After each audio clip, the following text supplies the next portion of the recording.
kuatkan hati. Negeri ini memanggilmu kawan. Belajar bergerak berbagi untuk negeri. Guru penggerak majukan pendidikan. Guru penggerakmu hamba pada murid. Kreatif rancang pembelajaran. Hargai potensi, tingkatkan prestasi. Lahirkan profil pelajar Pancasila. Bapak Ibu, menurut saya kita mulai. Bismillahirrahmanirrahim. Assalamualaikum warahmatullahi wabarakatuh. Waalaikumsalam warahmatullahi wabarakatuh. Yang terhormat Bapak Dr. Andes Warso, Magister Pendidikan selaku Kepala SMK Negeri 3 Saratan, beserta rekan-rekan Dewan Guru yang berbahagia. Alhamdulillahirrahmanirrahim. Puji syukur kita panjatkan kehadirat Allah Subhanahu wa Ta'ala karena atas limpahan rahmatnya kita bisa berkumpul di sini dalam keadaan dalam keadaan sehat, tidak kurang suatu apapun. Kalau agak serak-serak basah, anggap saja habis tanggapan materi. Salam kita aturkan ke junjungan kita Nabi Muhammad SAW yang semoga kelak kita akan masuk dalam umatnya yang diberikan syafaat di yaumul qiyamah. Amin.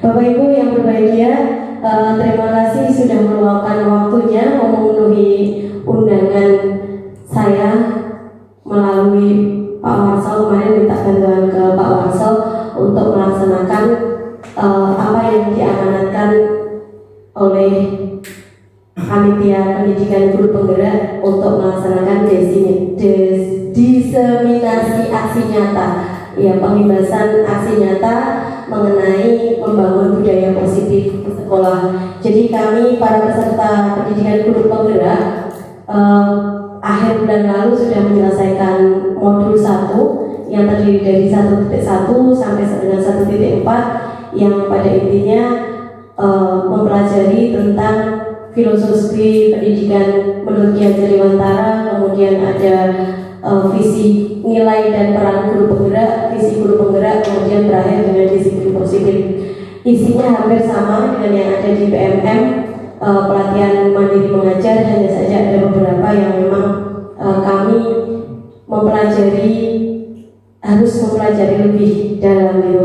Kemudian setelah menerima materi mulai dari modul 1.1 sampai 1.4, kemudian kami diberikan tugas untuk melaksanakan aksi nyata, yaitu membangun budaya positif di sekolah itu. Sebelumnya Mas Yawu, saya paling mudah ya, kecuali Mbak Santi. Saya bukan bermaksud untuk menggurui, hanya mendongeng tentang praktik baik yang sudah saya laksanakan berdasarkan teori yang ada di modul pendidikan guru penggerak. Untuk keberhasilannya, karena disiplin positif ini merupakan perubahan karakter yang kita tuju itu, jadi bukan merupakan suatu perubahan yang instan gitu. Jadi kalau nanti ditanya sudah sukses atau belum gitu, masih dalam perjalanan itu. Semoga dengan adanya diseminasi ini, dengan adanya penghibasan itu, saya tidak sendirian nantinya. Bapak Ibu guru nanti akan bersinergi, berkolaborasi bersama-sama membangun budaya positif di sekolah itu. Baik Bapak Ibu, mengenai membangun budaya positif, kita awali dengan pertanyaan pemantik. Kalau di kurikulum Merdeka kita selalu berawal dari pertanyaan pemantik. Apa itu disiplin? Siapa yang bisa mendisiplinkan murid? Gitu. Apakah guru bisa mendisiplinkan murid? Gitu. Kemudian apakah hukuman benar-benar bisa mendisiplinkan murid? Gitu. Ini pertanyaan pemantik kita. Kemudian kita awali dari dasarnya dulu, dari filosofi pendidikan menurut Ki Hajar Dewantara. Bapak Ki Hajar Dewantara, Bapak Pendidikan Indonesia pada masanya dulu pernah menyampaikan bahwa pendidikan sebagai tuntunan, gitu ya. Jadi bukan merupakan satu-satunya. Jadi pendidikan itu merupakan tuntunan dalam hidup tumbuhnya anak-anak menuntun segala kodrat yang ada pada anak-anak agar mereka mencapai keselamatan dan kebahagiaan setinggi-tingginya, baik sebagai manusia maupun sebagai anggota masyarakat. Jadi kalau di kurikulum sebelumnya katanya kita mencetak anak-anak yang cerdas berintelektual, kalau di kurikulum Merdeka tujuannya adalah mencetak anak-anak yang selamat dan bahagia gitu. Selamat dan bahagia itu kalau anak-anak bisa kita arahkan sesuai dengan kodratnya gitu. Karena Ki Hajar Dewantara mempercayai adanya pendidikan itu tidak menggunakan teori bukan tabula rasa ya, menggunakan teori bukan tabula rasa. Artinya anak itu datang ke sekolah bukan sebagai selembar kertas kosong, apalagi anak-anak SMP. Anak-anak SMP datang kepada kita itu mereka sudah membawa konsep, sudah ada pemikiran, sudah punya kodrat dari rumah, hanya masih remang, dan tugas kita menebalkan kodrat-kodrat yang baik. Begitu yang disampaikan oleh Ki Hajar Dewantara. Menurut Ki Hajar Dewantara, pendidikan itu laksana pertanian. Apabila apabila murid itu adalah benih padi, jadi diibaratkan dalam IKN itu sering disebut bahwa murid itu adalah sebiji benih, sebulir benih padi. Sekolah itu adalah lahan persemaiannya, dan kita guru itu adalah petaninya gitu. Benih yang baik ketika dia disemai di tempat yang tidak baik, itu pun dia tidak akan bisa tumbuh dengan optimal gitu.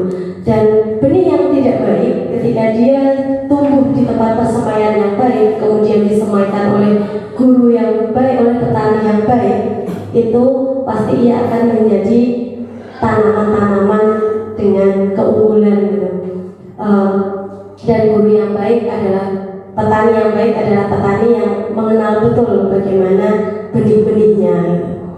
Ini landasan berpikir kita mengenai pendidikan. Jadi pendidikan adalah tuntunan kodrat, dan kita berpihak pada murid gitu ya. Kalau Ki Hajar Dewantara menyampaikan dengan tulus hati tanpa tendensi apapun, kita datang pada murid bukan untuk meminta hak, tetapi untuk menuntun bersama-sama gitu.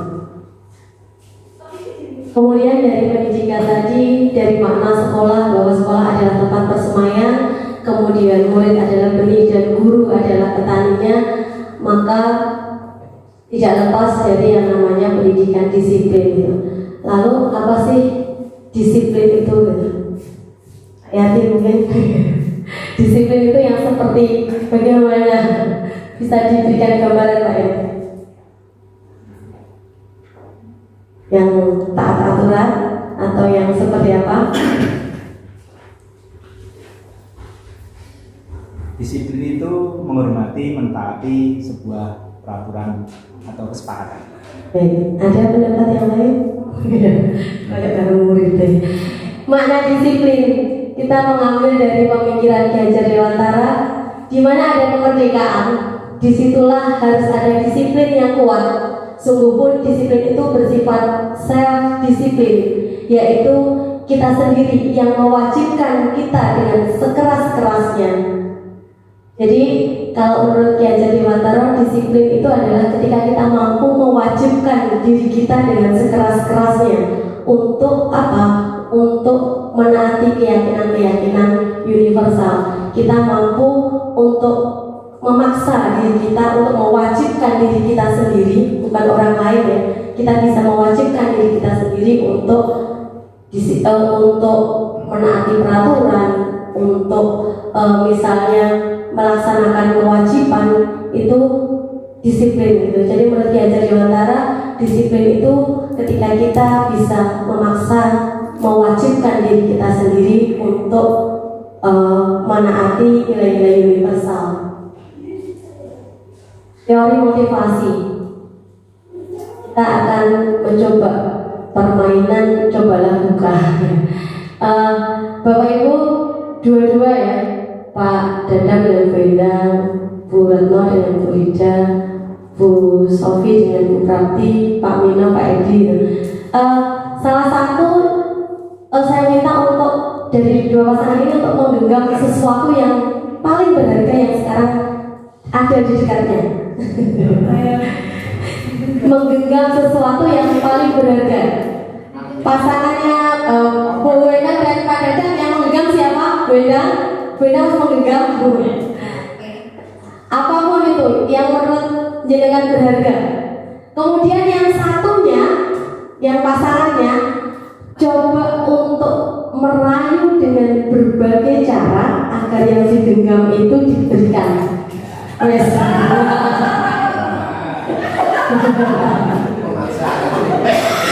Ya, ada cukup Pak, gak oyoyan Pak.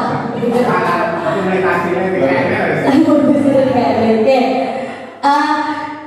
Tadi ada yang bersikukuh untuk tidak bisa diberikan, ada yang bersikukuh tidak diberikan. Bu Sofi dengan Bu Prati ya, Bu Sofi tetap memegang haknya. Bu Prati, iya. Jadi dari situ apakah ada yang terbuka? Beda terbuka ya tadi ya. Beda.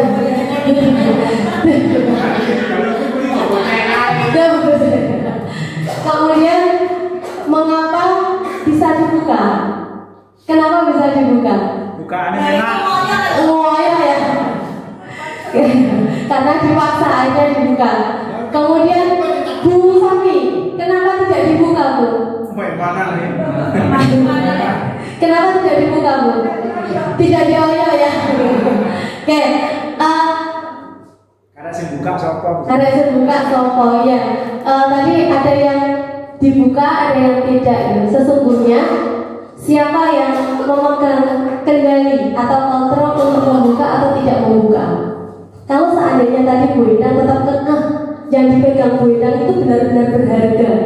Masih dulu yang kalau Pak Dadang kira-kira diberikan tidak? Masih dulu yang kalau Pak Dadang diberikan tidak kira-kira? Iya Bu. Bu punya tangan oleh tuh dia. Oke. Jadi kalau dari pertanyaan yang nomor 4, sesungguhnya siapa yang memegang kendali tangan kita yang mau genggam tadi dibuka atau tidak? Ada pada siapa kendalinya? Siapa Bu? Ibu Indah. Bu Indah. Kalau Bu Sofi? Bu Sofi.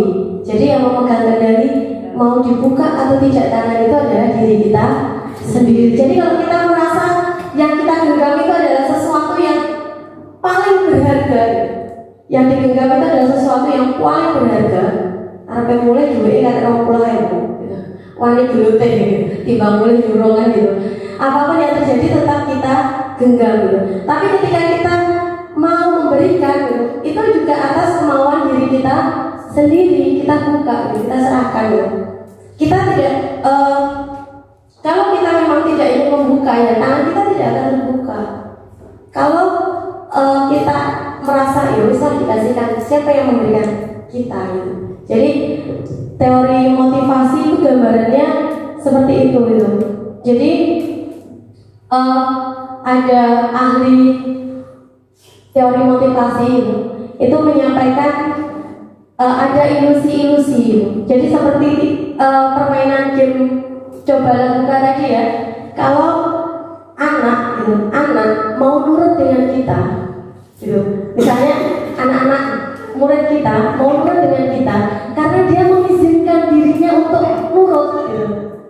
Coba kalau sak galak-galak Ibu Muti, kalau si Andrea itu nggak pengen nurut sama saya, apapun yang terjadi dia nggak akan nurut.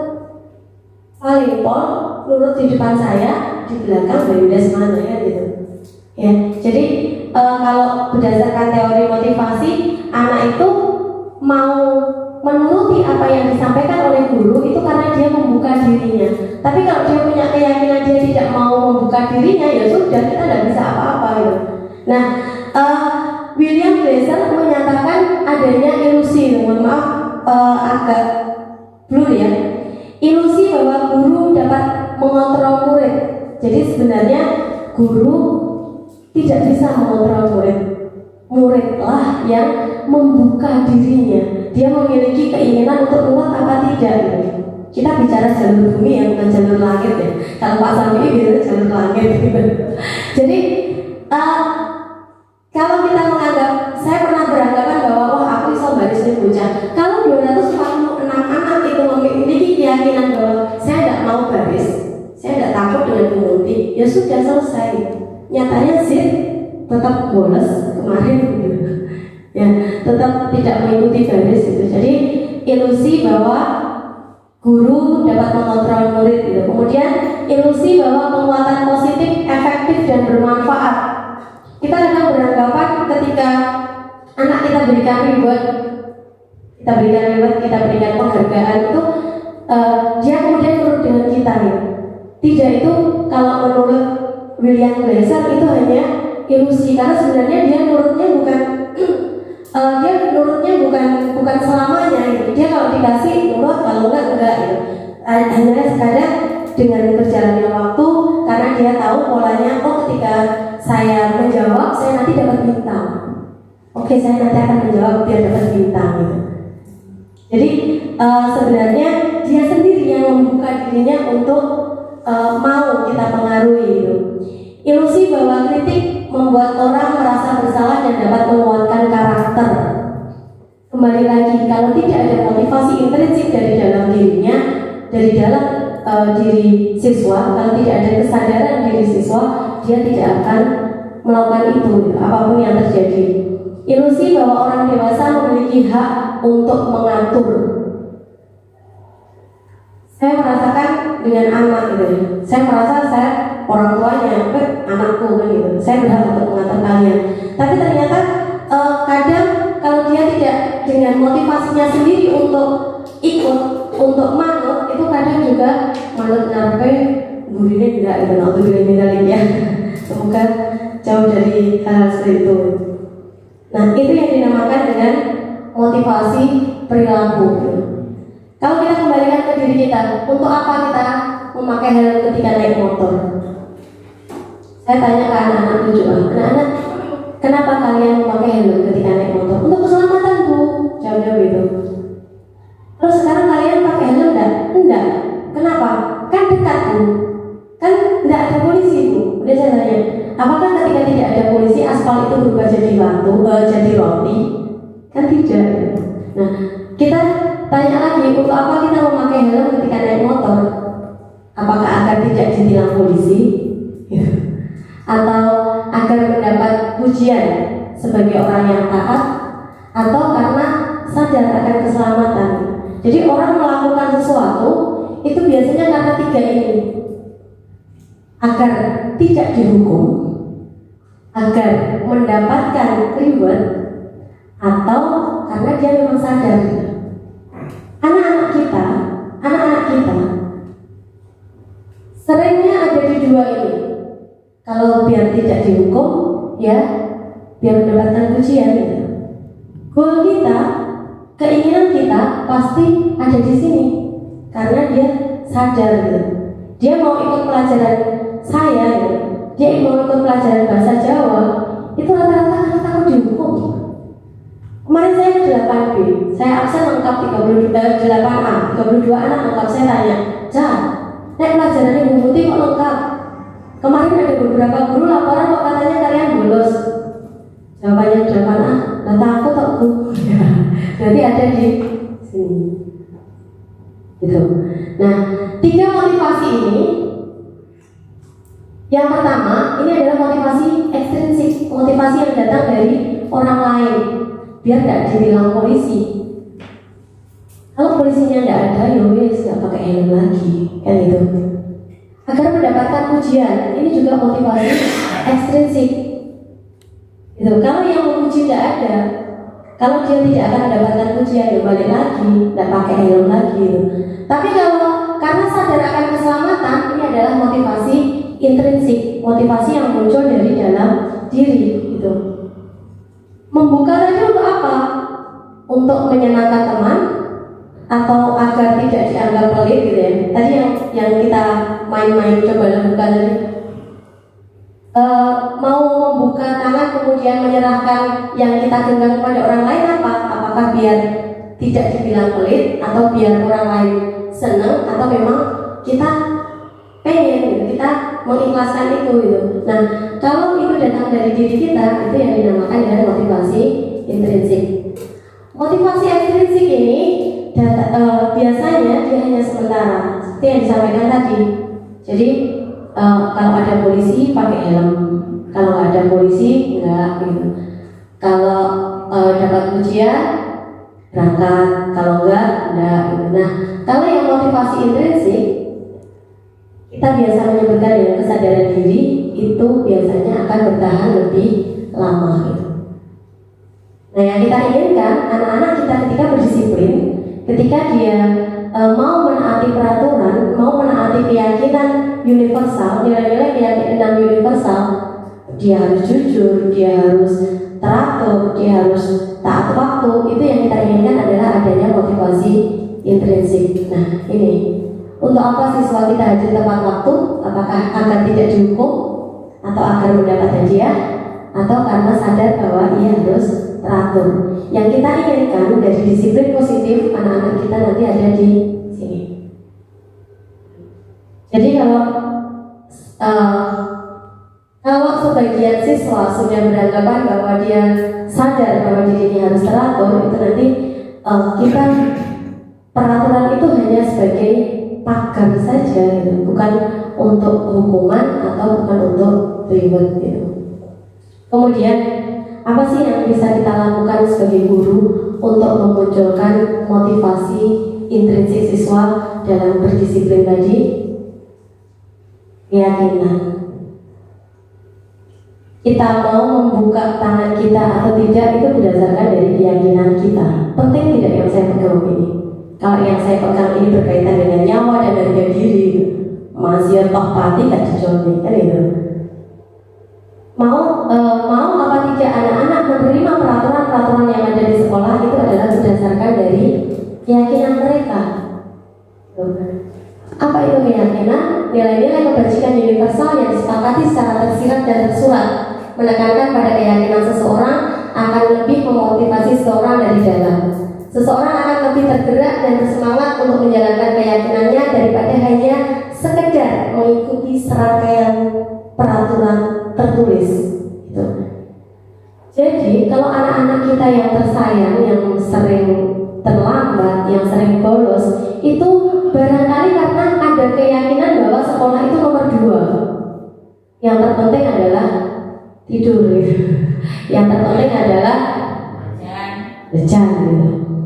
Nah, ini yang harus kita ubah adalah tentang keyakinan mereka. Bagaimana mereka memiliki keyakinan yang sama bahwa yang terpenting di sini adalah menuntut ilmu gitu.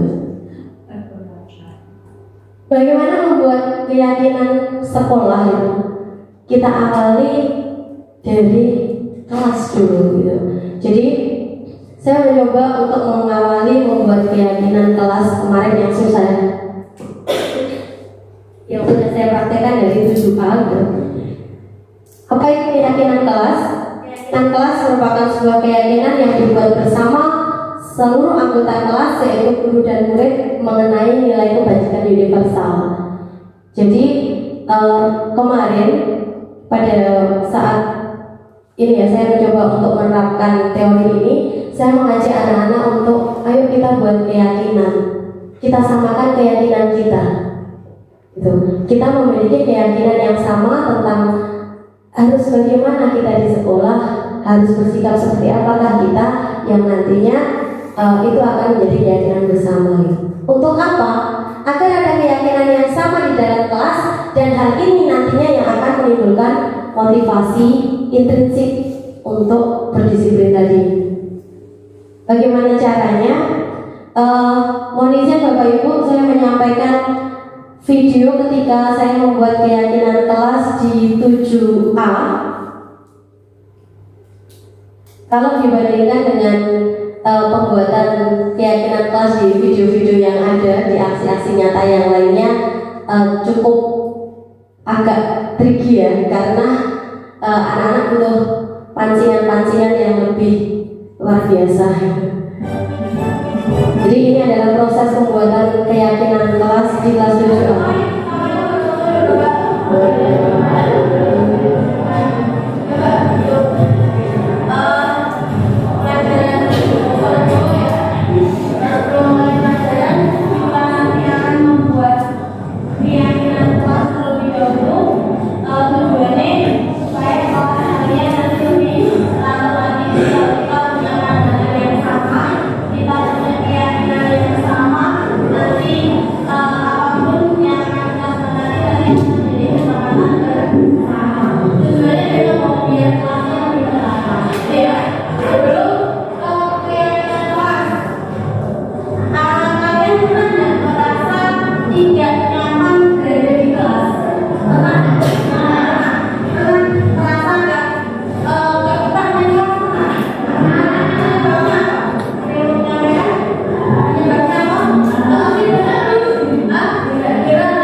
Ini kelas 7A, ini kan ya tanpa skenario. Jadi langsung ditanya apa yang menyebabkan kalian tidak betah di kelas? Kira bunga-bunga bu. Si Fanu jawab, capek kok bunga-bunga bu. Ya kali.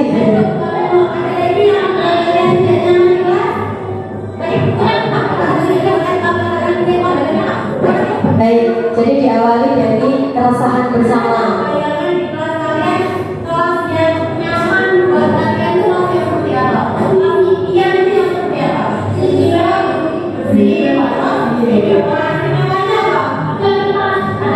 Ada kipas kata Alvin.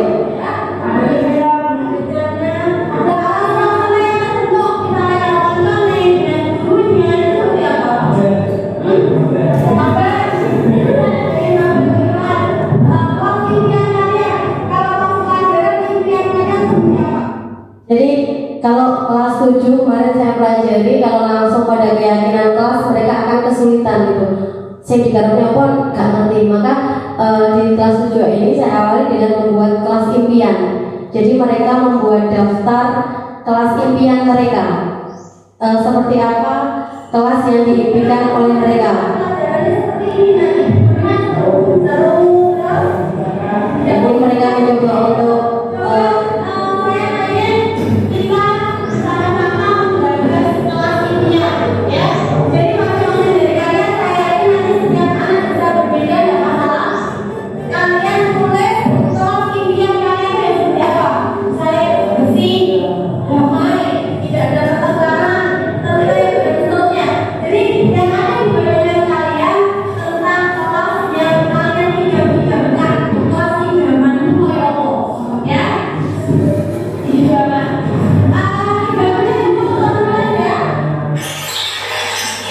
jadi ini setelah anak menuliskan kelas ijabannya, TK menempel di sini dan 32 kemarin yang tidak masuk 3 ya. Jadi ada yang menulis bahwa kelas idamannya adalah kelas yang damai, kelas yang rukun, kelas yang tertib, bersih, kelas yang kompak, full musik, kelas yang full musik, kelas impiannya. Kemudian ada yang gurunya ramah, bersih, rapi, kelas yang sangar. Ada yang menulis kelas yang sangar, kompak dan damai, kelas yang tenang dan tertib gitu. Jadi anak-anak menuliskan terlebih dahulu kalian pengen kelas yang seperti apa gitu. Kemudian dari kelas impian ini masuk pada keyakinan kelas.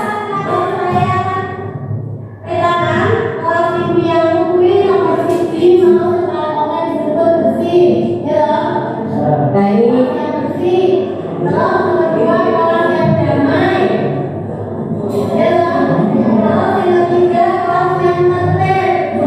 nah dari kelas kriteria kelas impian ini kemudian saya mengajak anak-anak untuk kalau begitu, kalau kalian pengen punya kelas yang bersih, kalian harus seperti apa?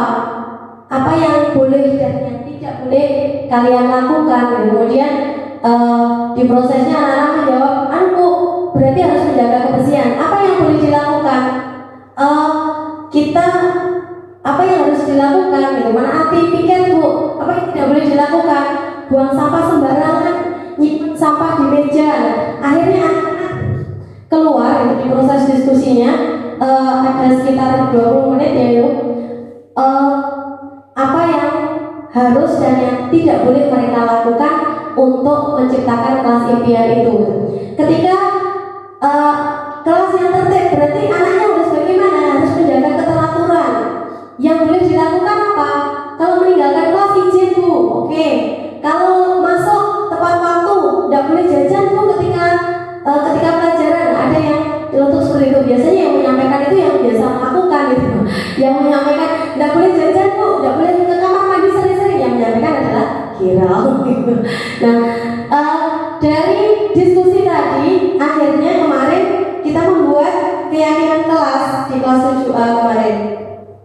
Keyakinan kelasnya adalah menjaga kebersihan, menjaga kerukunan, menjaga keteraturan, menjaga kekompakan, saling menghormati dan sopan. Kelebihannya apa kalau memiliki keyakinan kelas? Ketika ada anak makan kemudian dia buang sampah, biasanya anak-anak berambruk gitu. Saya tinggal menanyakan, Mbak, keyakinan kelasnya apa Mbak?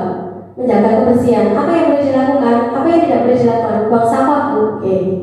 Kemarin ketika Gerald tidak mengumpulkan tugas, itu saya tanya, Gerald, kamu tidak mengumpulkan tugas kenapa? Bu, musiknya terlalu cepat. Nanti ada di segitiga restitusi. Musiknya terlalu cepat, saya tidak bisa. Terus Bu Muti tunggu, apa kamu tidak mengumpulkan? Iya Bu, gitu. Saya pulang pada waktu itu. Kamu ingat nggak? Kalau kita buat kesepakatan harus teratur. Iya Bu. Kalau harus teratur berarti harus mengumpulkan tugas. Gitu. Jadi hal positifnya itu kita bisa mengembalikan ke dia. Gitu. Karena keyakinan kelas ini yang membuat adalah anak-anak sendiri. Gitu. Saya coba di kelas 7C, di kelas 7C, kemudian di 8B kemarin. Membuat di kelas 8B itu membuahkan hasil WT itu mau mengerjakan tugas, mau mengerjakan pekerjaan sekolah itu karena kita kembalikan itu. Jadi proses membuat keyakinannya kita bersama-sama, jadi atas kesepakatan bersama itu salah satu langkah awal untuk membuat disiplin positif, yaitu dengan membuat keyakinan kelas. Kalau sudah ada keyakinan kelas, akan lebih mudah kita mengontrolnya. Lanjut, bagaimana bila keyakinan kelas dilanggar? Apakah ketika kita membuat keyakinan kelas kemudian anak-anak sama sekali tidak melanggar? Jangan harap itu surga itu namanya. Anak-anak tetap ada yang melanggar. Lalu apakah kita akan memberikan hukuman, konsekuensi atau restitusi? Kalau hukuman itu terjadi secara spontan. Saya sering memberikan hukuman ketika saya membariskan anak-anak di depan, karena biasanya uber waktu gitu. Jadi langsung tembak di tempat gitu. Kalau konsekuensi itu terjadi sesuai aturan. Jadi kita kembalikan ke tata tertib, pemberian skor dan sebagainya. Nah, kalau yang baru di IKM, di disiplin positif adalah kita sebagai guru dihadapkan untuk melakukan restitusi, proses menciptakan kondisi bagi murid untuk memperbaiki kesalahan mereka sehingga mereka bisa kembali pada kelompok mereka dengan karakter yang lebih kuat gitu. Jadi ketika anak-anak melakukan kesalahan itu yang kita lakukan adalah sebaiknya melakukan restitusi. Bedanya apa? Di sini disampaikan kalau hukuman itu biasanya anak-anak menjadi minder karena kita hukum di depan biasanya. Kemudian anak-anak menjadi, kalau yang tidak terima menjadi dendam, biasanya seperti itu kalau hukuman. Kemudian ada anak-anak yang berbohong, akhirnya dia melakukan secara diam-diam, melakukan pelanggaran secara diam-diam. Itu kalau hukuman. Kalau konsekuensi peraturan itu ada nilai positifnya, kita kembalikan ke tata tertib sekolah. Hanya saja anak-anak itu kadang ketika kita kembalikan ke tata tertib sekolah, dia melaksanakannya masih dengan terpaksa, belum dari motivasi intrinsik. Tapi ketika kita melakukan restitusi, itu yang terjadi adalah adanya motivasi, karena pada restitusi ini kita ngejak ngobrol, ngejak ngomong, jadi memanusiakan manusia gitu. Jadi kami di guru penggerak itu dibiasakan, diminta untuk membiasakan diri ketika mendisiplinkan siswa adalah dengan restitusi ini. Bapak Ibu mungkin sudah banyak membaca bagaimana proses segitiga restitusi di PMM. Nah, ketika melaksanakan pendisiplinan, di manakah posisi guru? Jadi guru memiliki 5 posisi kontrol. Ada sebagai penghukum, sebagai pemantau, pembuat rasa bersalah, dia memposisikan diri sebagai teman, dan dia memposisikan diri sebagai manajer. Di awal-awal saya adalah orang di posisi penghukum, siswa aja, kan gitu. Oh, ini hukuman gitu. Kemudian bergeser ke pemantau, dilihat tata tertibnya seperti apa. Lalu pada posisi pembuat rasa bersalah. Nah, kalau di posisi pembuat rasa bersalah ini biasanya kita sedikit berdrama. Ayolah, oh gurumu lo wis kesel-kesel kok kene, ulang awakmu, gambarmu nih. Nah, itu posisi pembuat rasa bersalah gitu. Kemudian kalau teman nanto garap itu mulai garap dan rame, kok Bu Muti dipanggil sama Pak Warso loh, kayak gitu. Jadi teman. Nah, posisi yang paling baik menurut modul itu adalah sebagai posisi manajer gitu. Jadi kita ajak ngobrol, buka pikiran mereka, apa yang salah dari mereka gitu. Kemudian ketika anak melakukan kesalahan, pasti karena ada 5 kebutuhan dasar yang tidak terpenuhi. Ini ketika kita nanti akan berdiferensiasi, ketika kita akan melaksanakan pembelajaran yang berpusat pada siswa, ini yang harus kita pahami, bahwa anak-anak butuh 5 ini. Ada kebutuhan hidup, kebutuhan akan kasih sayang, kemudian kebutuhan akan penguasaan, kemudian kesenangan dan kebebasan. Gitu. Kita sering menemukan, Bu, saya tidak bisa berpikir ketika lapar. Masih dan kawan-kawan ini sering ya. Kemarin juga dari kelas 7B, putra itu juga mengatakan gitu. Dari mana Bu? Dari kantin Bu. Loh, kok jam pelajaran dari kantin toh? Nah, saya lapar loh Bu, saya tidak bisa berpikir. Sebenarnya itu manusiawi karena setiap orang butuh mempertahankan hidup gitu. Kalau mau hidup kan harus makan gitu misalnya. Nah itu. Kemudian adanya yang menyampaikan gini, Ibu guru bilang aku tidak akan mampu mengerjakan itu, padahal aku bisa kok. Ibu guru kejam, dia juga mencoret-coret buku-buku. Nah, kalau anak mengalami ini, berarti dia kebutuhan akan kebisaannya, diakui bahwa dia bisanya yang kurang. Biasanya dia nanti akan menjadi rasa-rasa gitu. Kemudian, nah, saya bosan sekali saat pelajaran, jadi saya sering melontarkan job yang tidak ada kaitan dengan materi. Nah, di sini kalau ada siswa yang seperti ini, karena dia memiliki kebutuhan untuk senang, kebutuhan kesenangannya kurang gitu. Jadi sebelum kita melakukan pendisiplinan, kita harus tahu dulu kebutuhan apa dari mereka yang kurang. Ini yang dimaksudkan dari PMM mengenai kita harus berpihak pada murid gitu. Jadi kita mencoba untuk mencari kebutuhan apa dan kebutuhan dasar murid yang tidak terpenuhi gitu. Nah, tadi restitusi. Jadi ketika kita tahu ada anak yang melanggar keyakinan kelas, kemudian kita melakukan kita restitusi, kita tahu kebutuhannya, kita akan melaksanakan segitiga restitusi ini. Jadi segitiga restitusi untuk mendisiplinkan murid secara positif akan muncul motivasi intrinsik, dimulai dari menstabilkan identitas. Jadi ketika anak kita panggil, ketika anak salah kita panggil, itu identitasnya pasti goyah gitu. Dia pasti merasa ada rasa takut, ada rasa waduh aku salah. aku gagal, itu pasti ada. Nah, sebelum kita masuk pada nasihat-nasihat kita, pada keyakinan-keyakinan kita stabilkan dulu. Ya, jadi oke, biasanya kalimatnya, kamu kenapa kok di kantin? Saya lapar. Kalau lapar saya tidak bisa mikir. Oke, kamu manusiawi seperti itu. Gitu. Kemudian kalau kemarin kira kenapa kok tidak mengerjakan? Saya tidak bisa nangkap bu, musiknya terlalu cepat. Oke, bukan kamu saja. Bu Muti pun pernah melakukan hal itu. Jadi kita stabilkan dulu agar dia tidak terlalu down. Itu. Kemudian langkah kedua adalah dengan validasi kebutuhannya. Kita tanya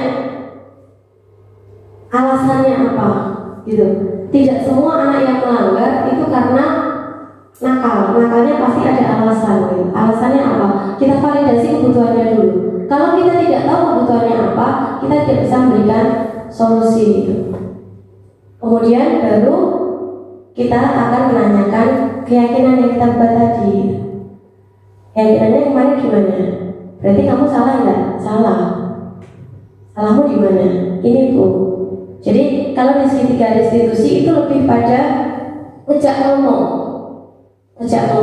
Saya lihat, saya belajar banyak dari Pak Yanti ketika menangani kasus. Pak Yanti biasanya mengajak anak-anak untuk mengobrol. Nah, ketika saya menerima materi segitiga restitusi, sedikit banyak saya yang dilakukan seperti yang dilakukan Pak Yanti. Itu hanya saja ada langkah-langkah yang lebih detail. Apakah mudah? Tidak. Cik benak menghukum. Kalau hukum, sekali hukum selesai. Kalau restitusi, saya pernah merestitusi kasusnya Arsa. Kemarin saya coba restitusi. Iya. Waktu kasusnya Arsa saya restitusi panjang, jadinya panjang gitu.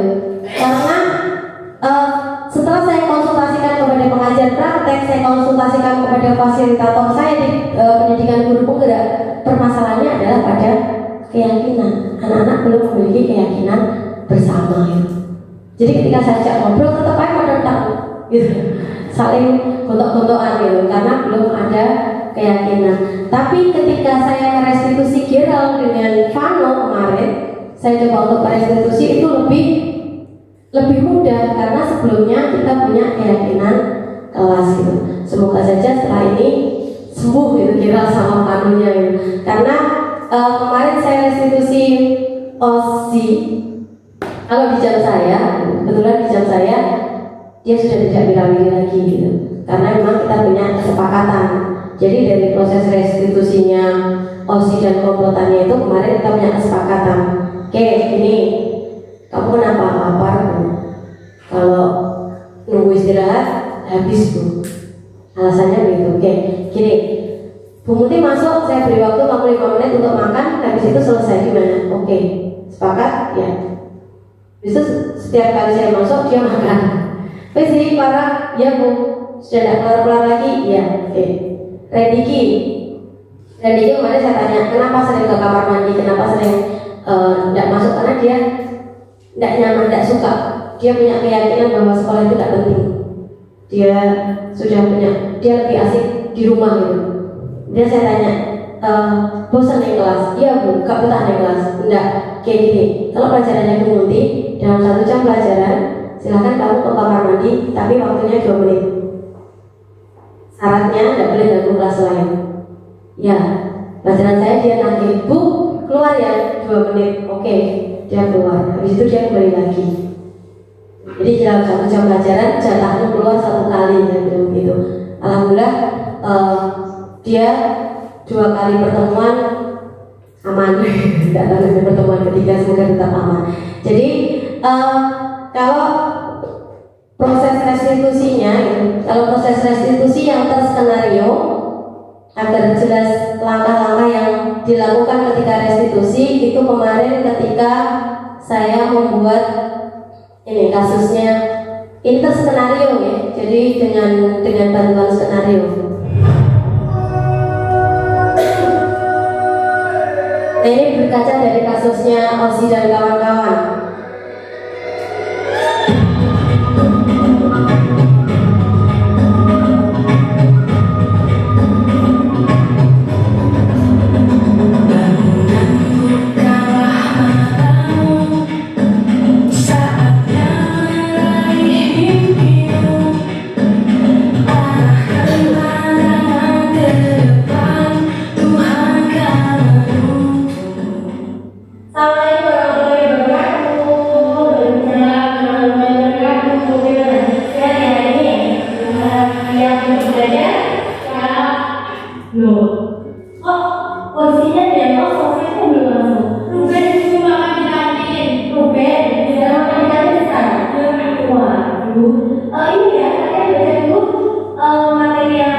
restitusinya.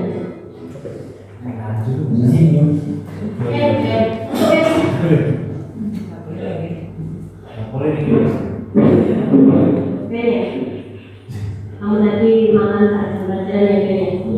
Iya, kenapa? Oh iya, itu wajar. Jadi semua manusia, Jadi proses menstabilkan identitas. manusia itu mungkin semua kalau apa nggak bisa berpikir sama gitu kan. Tapi belajar dan makan jam pelajaran itu belum tahu. Nah kalau kamu makan jam pelajaran, kenapa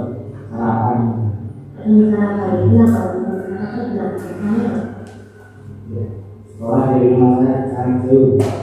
Saya bisa 1 jam. Jadi kalau kamu Persis jawaban Osi. Terus gimana ya Bel? Kamu punya ini nggak? Kebayang solusi nggak? Biar kamu tetap bisa makan, sarapan dan tidak terlambat.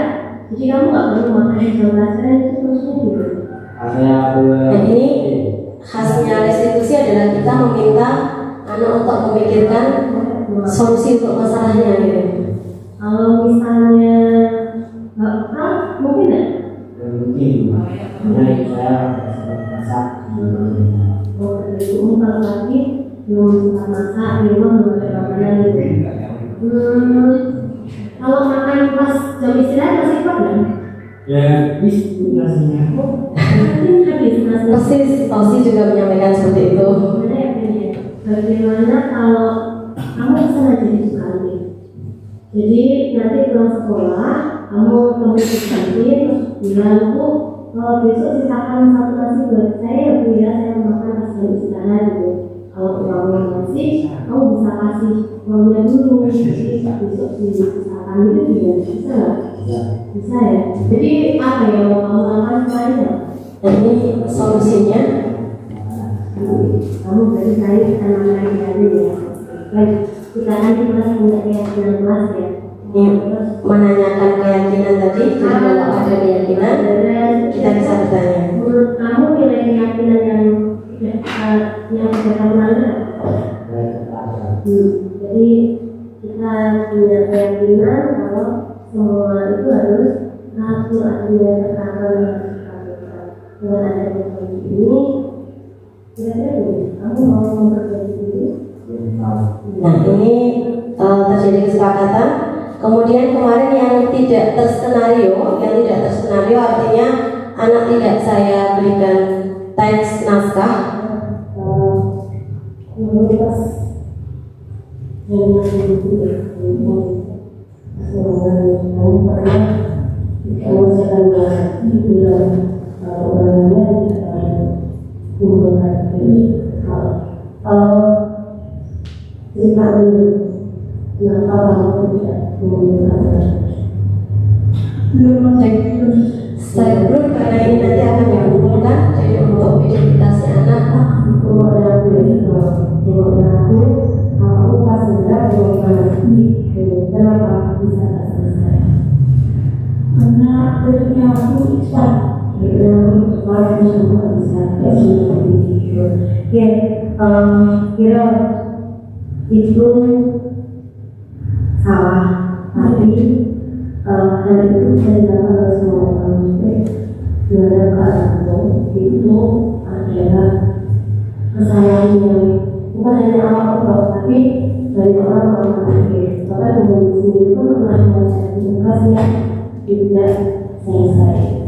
Tapi tidak aku kalau ini kan aku yang ada yang Vano itu karena kebutuhan kesenangannya. Dia celometan di kelas, celometannya parah Vano itu. Saya tanya kenapa, karena saya bosen tuh gitu. Kemudian ketika saya tanya, terus solusimu selain celometan apa? No. Boleh menggambar Bu? Dia bertanya seperti itu di tayangan ini ada.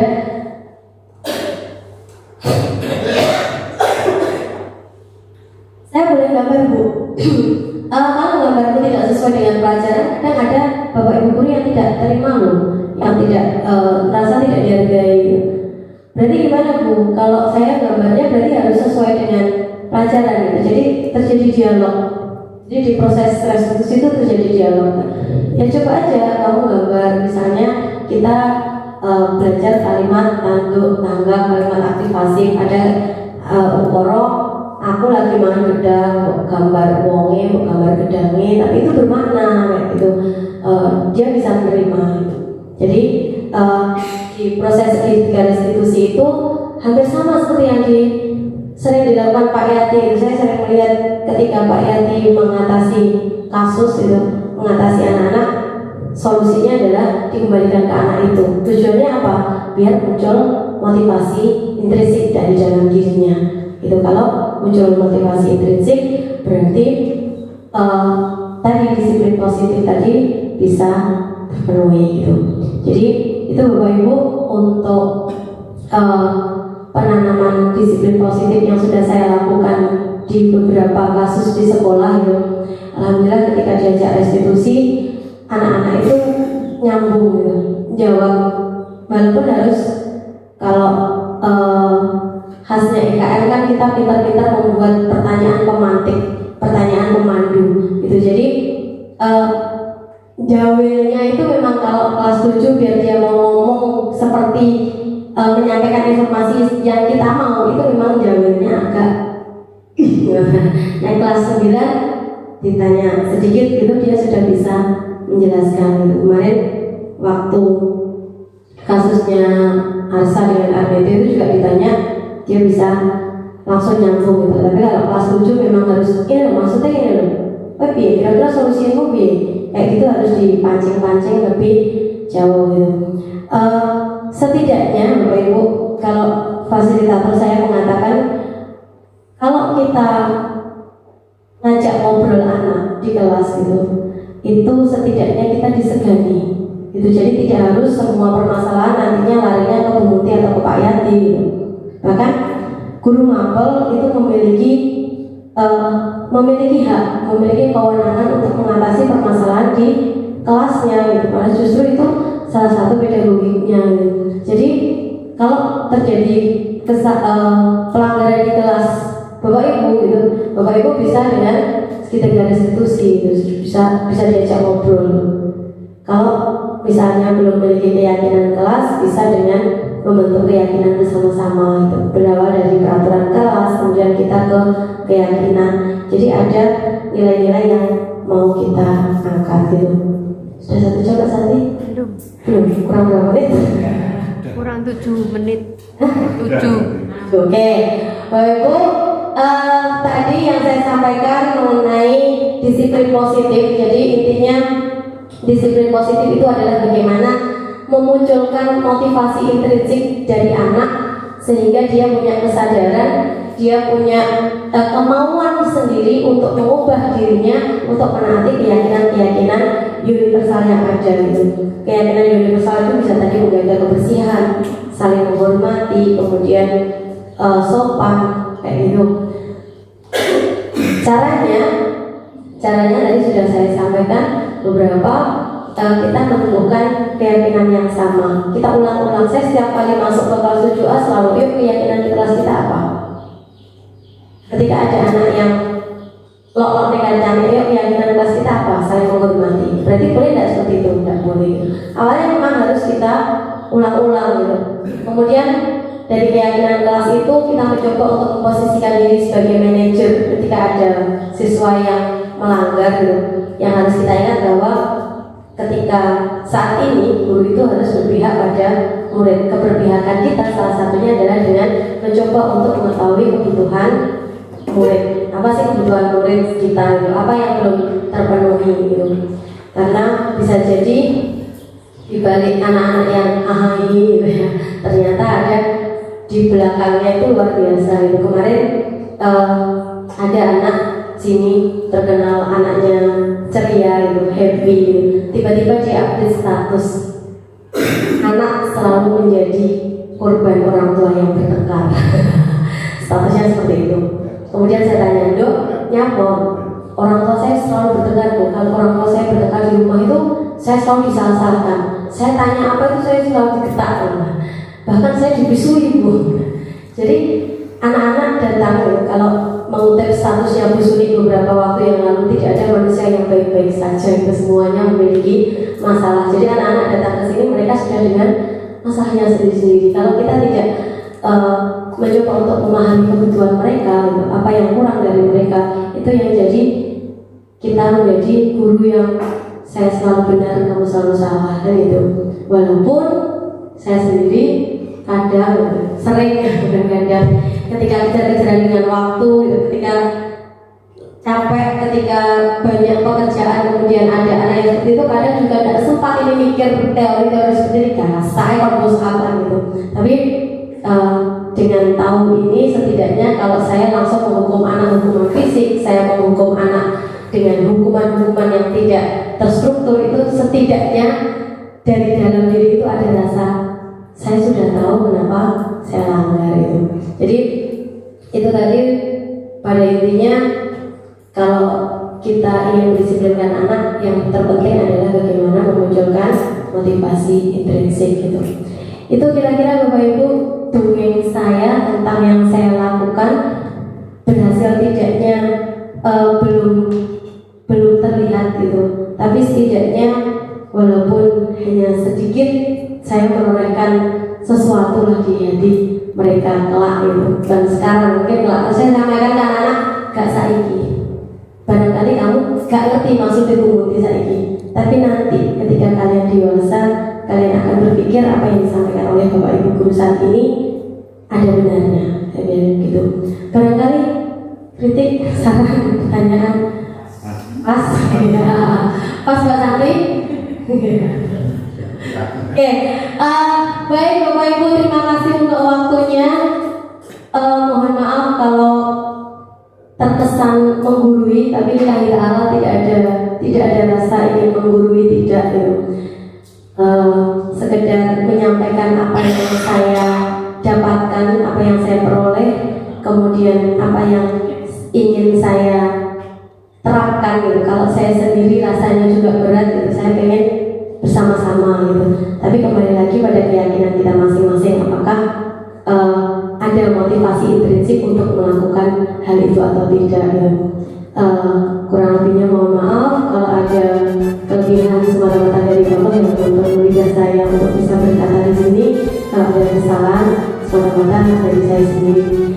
Terima kasih sekali lagi untuk waktunya. Mohon maaf mengganggu Mbak Ida, Mbak Retno yang sedang libur. Terima kasih banyak.